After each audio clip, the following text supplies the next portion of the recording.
ఇండియాకి పాకిస్తాన్‌కి ఉద్రిక్త పరిస్థితులు నెలకొంటున్న సమయంలోని అయితే మోడీ గారు ఒక సభనైతే ఏర్పాటు చేశారు కదా! ఆ సభ ఏర్పాట్లు ఇక్కడ జరుగుతూ ఉండగా, అక్కడ పహల్గామ్‌లో ఏం జరుగుతుందిరా అంటే 26 మంది పర్యాటకులనైతే ఉగ్రవాదులు చంపి వాళ్ళ రక్తసిక్తాన్ని మొత్తం భయంకర వాతావరణాన్నయితే కాశ్మీర్‌లో సృష్టించేశారు. ఆ పాకిస్తాన్ ఉగ్రవాదులు ఏమంటున్నారు అంటే, "ఆ కాశ్మీర్‌కి రావద్దు, అయన్నీ సందర్శించొద్దు, ఇది మాది" అని చెప్పేసి వాళ్ళంటున్నారు.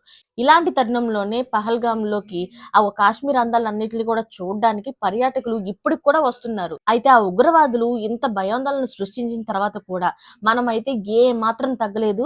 మేము అక్కడికి వస్తాం, మేము చూస్తాం అన్నట్టు కిందే చాలా మంది పర్యాటకులైతే రావడం జరుగుతుంది.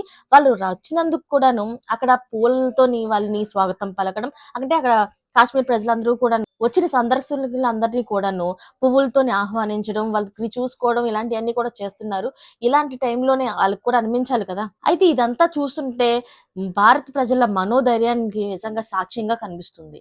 ఇలా జరగడం కూడా వాళ్ళకి ఒక బెదిరింపులా కూడా ఉంది. అంటే ఆ ఉగ్రవాదులకి ధీటుగా సమాధానం చెప్పినట్లుగా మీరేం మమ్మల్ని ఏం చేయలేరు. ఇది మాది. మేము వస్తామని చాటి చెప్పినట్టు కింద చేశారు. అయితే ఆ పాకిస్తాన్ వాళ్ళు ఏమనుకుంటారు అంటే వీళ్ళని ఇంతమందిని చంపేసాం కదా! వీళ్ళు ఇంకోసారి ధైర్యం చేయరు. వీళ్ళు రారు అనేసి వాళ్ళుంటే అయితే ఆళ్ళ ఊహకి అందని పరిణామం అనే చెప్పుకోవచ్చు ఇది. ఆళ్ళకి అది నిజంగా ఇలా ఊహించి కూడా ఉండరు. ఇంత ధైర్యమా వీళ్ళకనేసి అనుకుంటూ ఉంటారు.